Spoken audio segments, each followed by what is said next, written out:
मात्र फंक्शन एकदम चांगला झाला. हो आपण आलात फार बरं झालं. लग्नाच्या वेळेला सुद्धा असाच वेळ काढून यायचं बरं का. जरूर जरूर. या या.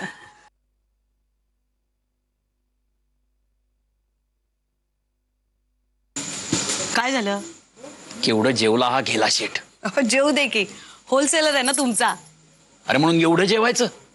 तुला सांगतो कांता, पुढं वर्षभर जरी यांनी याच्या मालावर 50% डिस्काउंट दिलं ना तरी तोटा भरून निघायचा नाही. सतत ना तुमचं नफा आणि नुकसान तेवढंच बघत बसा. अहो आता आपल्या मुलाचं लग्न ठरलंय, नवीन सून येणार आहे घरात, गाडी घोडा घेऊन येणार आहे. आता आपण कसं आनंदात असायला पाहिजे. तेही खरंच म्हणा. नवीन सून येणार आहे, तीही कमावती, म्हणजे खाणारं एक तोंड वाढणार असेल तरी कमावता हातही वाढणार आहे. आनंदात राहायला पाहिजे. स्वतःच्या हुशारीवर फारच नाक वर करून असते ना ही वृंदा. आता बहिणीच्या लग्नाच्या तयारीसाठी तुला अशी नाचवते ना वृंदा, मी अशी नाचवते ना की अभ्यासासाठी वेळच नाही मिळणार. मग बघूया ना परीक्षेच्या दिवशी काय करतेस. झोपण्यापलीकडे काहीच करू शकणार नाहीस तू. कांता फोन आहे तुझा, जरा देता. हा.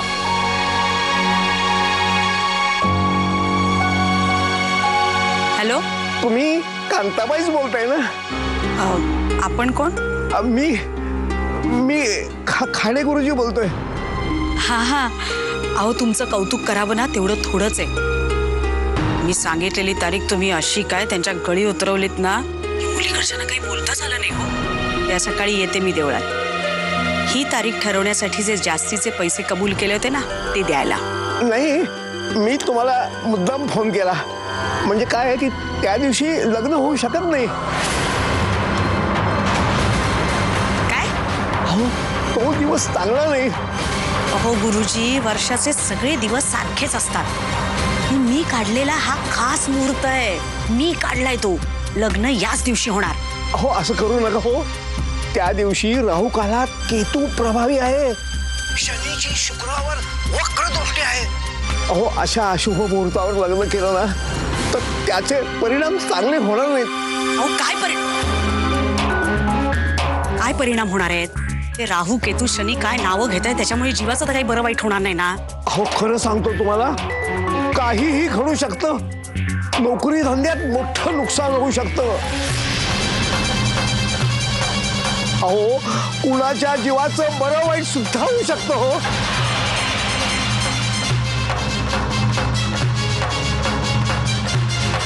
अहो धोका वाटला म्हणून तुम्हाला मुद्दामून फोन केला. तुम्हाला सांगू का, अहो आपण आधी ठरला होता ना तो मुहूर्त जास्त लाभी आहे. आणि शिवाय त्या मुलीची परीक्षा सुद्धा ऐकते हो. हे बघा गुरुजी, मी तुम्हाला मुहूर्त काढायला सांगितलेला होता तेव्हा तुम्ही माझ्या सोयीचा विचार करायचा आहे. लक्षात येतंय का? इतरांची काय गैरसोय होते ह्याच्याशी मला घेणं देणं नाही. तुम्हाला 100% खरं सांगतो कांताबाई, आजवर पैसे घेऊन मी असं काम कधी केलं नाही. आज मोहा आवरला नाही. घरी आल्यावर मन खात होतं म्हणून गुरुजींना पुन्हा पत्रिका दाखवली. त्यांचं म्हणणंही असंच पडलं, हा मुहूर्त गाठू नका. अच्छा, असं म्हणाले का ते? तुम्हाला काय वाटलं माझ्या काही लक्षात येत नाहीये? मला तो एकच मुहूर्त हवाय हे मी तुम्हाला सांगितलं. त्याच्यासाठी तुम्हाला जास्त पैसे द्यायला तयार झाले म्हणून तुमची हाव वाढली आहे. त्या मुहूर्ताचा आग्रह बघून तुम्ही माझ्याकडनं जास्त पैसे उकळू इच्छिता, हो की नाही? मला काही कळत नाही असं वाटते तुम्हाला? होईच मदत मला. मी कांता चोरगे जन्मात घाबरत नाही कोणाला. हे संकट सांगायचे असतील ना मला सांगायचं नाही, इतर कुठेही तोंड उचकटायचं नाही. जर 4 लोकात जाऊन हे जर काही बोललात ना संकट तर त्या 4 लोकांना मी गाठीन आणि त्यांना सांगेन तुम्ही पैसे घेता आणि खोटे मुहूर्त काढून देता. मग तुमच्या पोटा पाण्याचं काय करायचंय हे तुमचं तुम्ही ठरवायचं. येतंय ना लक्षात?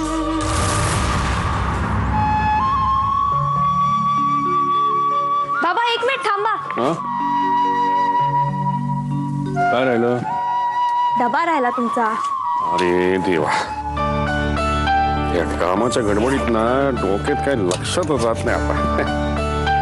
आता आणि तू कशाला आलीस बाहेर अभ्यास सोडून? मी आलो असतो की आतमध्ये. ठीक आहे ना, तुम्हाला उशीर होतोय ना, लवकर निघा बाबा. चल चल चल अच्छा. आणि हो, डबा वेळेत खाऊन घ्या, राहून जाईल नेहमीसारखा. हो हो. वृंदा,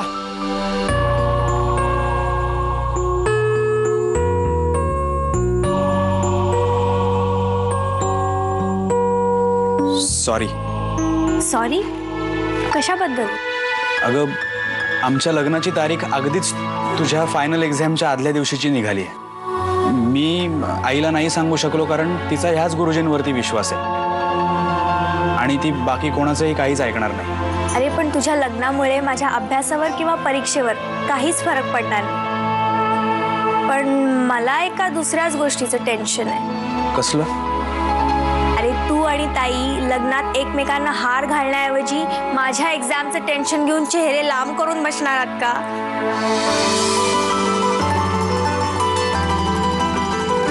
अरे लुक, समवन्स ब्लशिंग. अगदी मुलीसारखा लाजतोयस. ए सायली, आजही उशिरा आलीस तू? सॉरी, पण आजही आपण अभ्यास करणार आहोत का?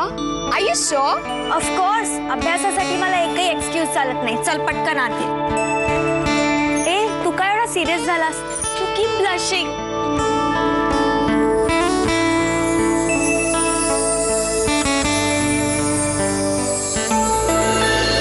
बाय सायली. हे काय चंद्रताई, आज चक्क पार्लर मध्ये सुट्टी नाही घेतलीस का ग? सुट्टी कशी घेणार?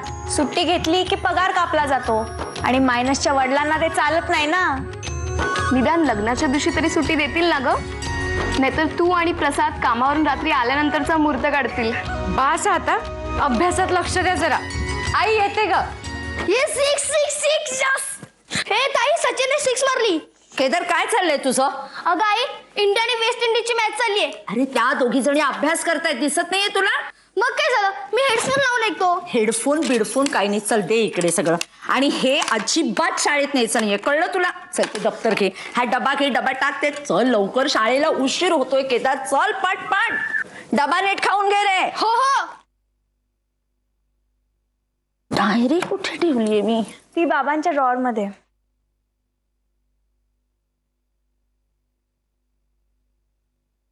ती मिळाली डायरी. बिल कुठे ठेवलं काही म्हणून आठवत नाहीये मला बाई. छे, पण डायरीतच असेल.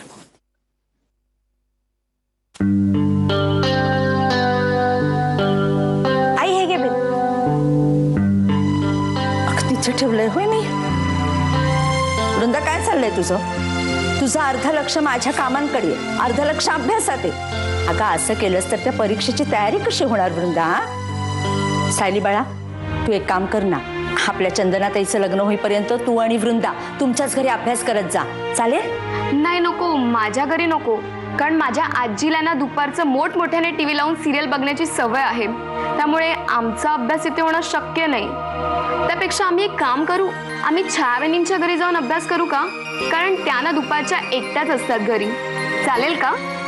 चालेल, कुठेही जा पण अभ्यास करा. तुमचा अभ्यास होणं हे महत्वाचं आहे. हा, नाही नाही, अगं नाही आणि बिगं नाही. चला, अभ्यास काही व्हायचा नाही आणि सगळी पंचायत होईल ना वृंदा. चल तू नीट निघ तू आधी. चला चला निघा तुम्ही लवकर. वृंदाचे सिक्रेट SMS आलेत वाटतं तुला. काय जादू केली काय माहिती त्या वृंदाने तुझ्यावर? काळी जादू. नाहीतर तुझ्यासारख्या मुलांनी त्या फालतू मुलीवरती का मरावं? हे तोंड सांभाळून बोला तू. आणि मुळात तू वृंदाविषयी काय बोलूच नकोस. तिचं नाव घ्यायची लायकी नाहीये तुझी, कळलं? लायकी कशाला काढतोस माझी? आणि एवढं काय रे महान केलंय तिने? नुसते इंजिनिअरिंग करायच्या फंट्या करते म्हणजे काय फार ग्रेट झाली का ती? फंट्या मारत नाही ती. तिने जे इंजिनिअरिंगचं स्वप्न बघितलंय ना, ते पूर्ण करण्यासाठी मेहनत करते ती. तुझ्यासारखे नखरे करून इंजिनिअरिंग करता येत नाही. त्यासाठी दिवस रात्र मेहनत घ्यावी लागते, वृंदासारखी. दिवस रात्र मेहनत? माय फूट. त्या प्रसादाच्या लग्नात अशी बिझी होईल ना ती, साधे पासिंग पुरते मार्क मिळवायला सुद्धा अभ्यास करायला वेळ मिळणार नाही तिला. बघच तू.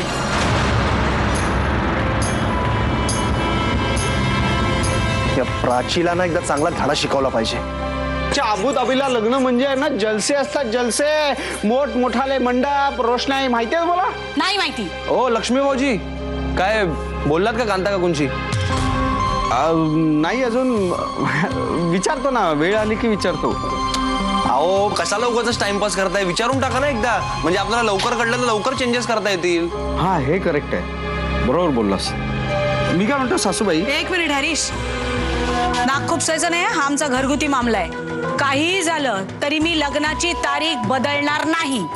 लग्नाची तारीख? अरे हरीश, तुझी ती नेतागिरी आहे ना, ती दुसऱ्या कोणाला तरी दाखव, मला दाखवायची नाही. आणि एवढा जो तुला वृंदाचा पुळका आहे ना, तिच्या अभ्यासाची एवढी काळजी वाटते ना, तर तिला जाऊन सांग की म्हण अभ्यासाची सोय ना तुझी तू बघ दुसरीकडे कुठेतरी. त्याच्यासाठी मला प्रसादच्या लग्नामध्ये कुठलीही बहाणेगिरी नकोय. अहो पण आम्ही लग्नाच्या तारखेविषयी बोलतच नाही आहोत. काय? आम्ही मांडवाविषयी बोलतोय. अरे देवा. की मांडवाचा एंट्रन्स कसा केला तर जास्तीत जास्त लोक बसू शकतील, जास्तीत जास्त पाहुण्यांची सोय होईल, ते बोलतोय आम्ही. हो सासूबाई, अहो ही हरीशचीच आयडिया आहे. तुमच्या डेकोरेटर वाल्यांनी फसवलं तुम्हाला.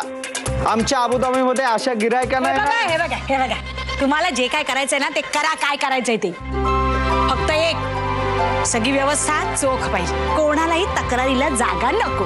कळलं? हो, ते आम्ही आता डेकोरेटरला कळवतो लगेच. हा, करा. आणि हो, वृंदाच्या अभ्यासाची काळजी तुम्ही करू नका, कारण तुम्हाला तिच्या अभ्यासाची किती काळजी आहे हे तिलाही चांगलंच माहिती आहे. आणि तुमचे विचार किती जुळतात नाही. तुम्ही आता म्हणालात त्याच्या आधीच तिने स्वतःची सोय केली सुद्धा दुसरी. सोय? हो, कुठली सोय? तुम्ही म्हणालात ना आता तिला अभ्यास करायला बाहेर जायला सांग, ती गेली बाहेर सायलीच्या घरी, आणि लग्न होईपर्यंत ती तिथेच अभ्यास करणार आहे. त्यामुळे तुम्ही अजिबात टेन्शन नका घेऊ तिच्या अभ्यासाचं. फोन वाजताय घे. हो.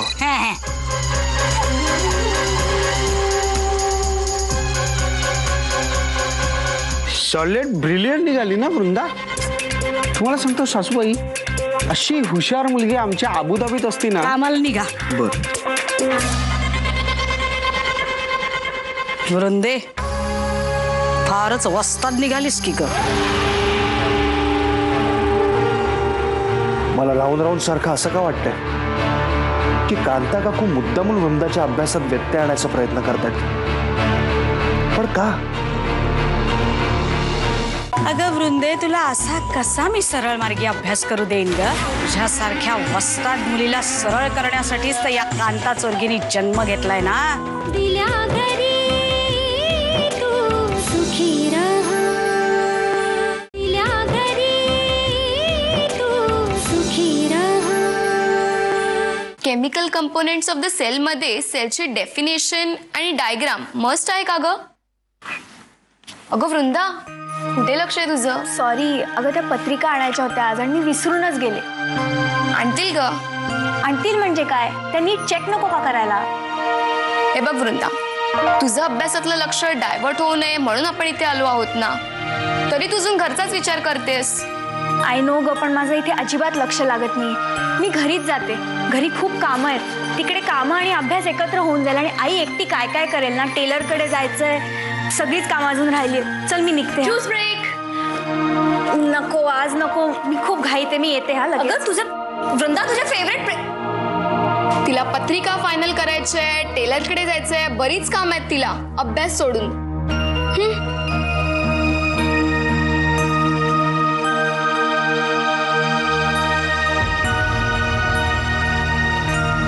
बिचारी वृंदा, या लग्नामुळे ऑलरेडी तिच्या अभ्यासात इतक्या अडचणी आल्यात आणि आता लग्न होईपर्यंत हे असंच चालू राहणार. नाही पण ना, लग्नाच्या मुहूर्तासाठी दुसऱ्या गुरुजींचं सेकंड ओपिनियन घ्यायला काय हरकत आहे? अगं वृंदे, तुला असा कसा मी सरळ मार्गी अभ्यास करू देईन ग? तुझ्यासारख्या वस्ताद मुलीला सरळ करण्यासाठीच तर या कांता चोरगीने जन्म घेतलाय ना. दिल्या घरी तू सुखी रहा, दिल्या घरी तू सुखी रहा. तुम्ही म्हणालात ना आता तिला अभ्यास करायला बाहेर जायला सांग, ती गेली बाहेर सायलीच्या घरी, आणि लग्न होईपर्यंत ती तिथेच अभ्यास करणार, तिथेच अभ्यास. त्यामुळे तुम्ही अजिबात टेन्शन नका घेऊ तिच्या अभ्यासाचं. परमेश्वर, अरे देवा पांडुरंगा, ऐक. हे दोघीच कटकट करू नका माझ्या डोक्याला, आधीच सांगून ठेवतो तुला सुवर्णा. असं काय करते बाबा, इतक्या लोकांना आपण जेवायला बोलवलंय, कोण करणार सगळं स्वयंपाक? त्यापेक्षा आपण एक काम करूया, आपण ना आज बाहेरून जेवण मागूयात. अजिबात नाही, अजिबात नाही. एवढ्या लोकांच्या पान सुपारीचा खर्च सुद्धा मला परवडणार नाहीये. हॉटेलात वगैरे नेण्याची गोष्टच वेगळी. एवढं हाऊस असेल ना तर स्वतः घरात करा जेवायला घाला. हॉटेलसाठी पैसे देणार नाही सांगून ठेवतोय. बघ ना गाई, तू सांग ना बाबांना, आता एवढं स्वयंपाक कोण करणार? एक दिवस जर हॉटेलमधनं जेवण मागवलं तर काय बिघडणार आहे? त्यापेक्षा आत्तापासून कामाला लाग स्वयंपाकात. सरळ 100 माणसांचा सहज स्वयंपाक करू शकशील. मला जमणार नाही. आज मी यांच्यावर बाहेर जाणार आहे, रिलेटिव्ह कडे. काय घालायचं ना तो गोंधळ घाला, मला विचारू नका. ठीक आहे, घाला गोंधळ, पण मी हॉटेलला एक दमडी सुद्धा देणार नाही, लक्षात ठेवा. ठीक आहे, कशी दमडी देत नाही ना तेच बघते. हे देवा, कुठून भेटलेत माझ्या राशीला हे सगळे. काय ग वृंदा, कसं चाललंय जो अभ्यास? चांगला चालू आहे काकू. बरं, व्यवस्थित करो. ही कशी काय परत आली?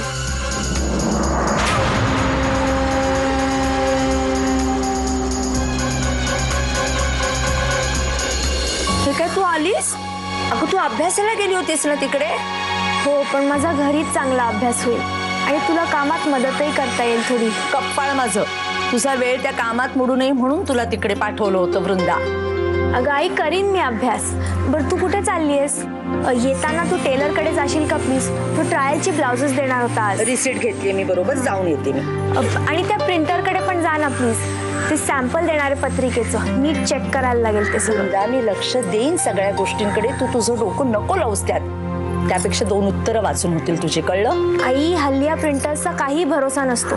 एक छोटीशी चूक झाली तर पुन्हा सगळं छापावं लागणार आहे. जमणार आहे का आपल्याला ते? तेव्हा बरं, मी येताना घेऊन येते.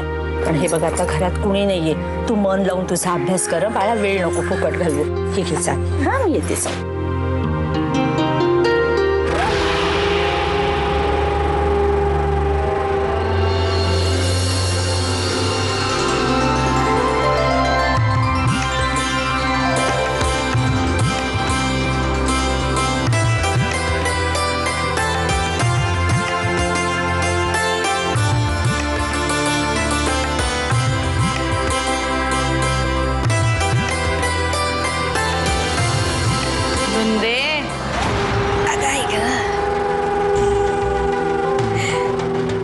अगं वृंदे, तुला असा कसा मी सरळ मार्गी अभ्यास करू देईन ग?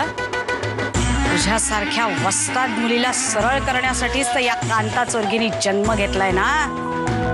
बघशील तू.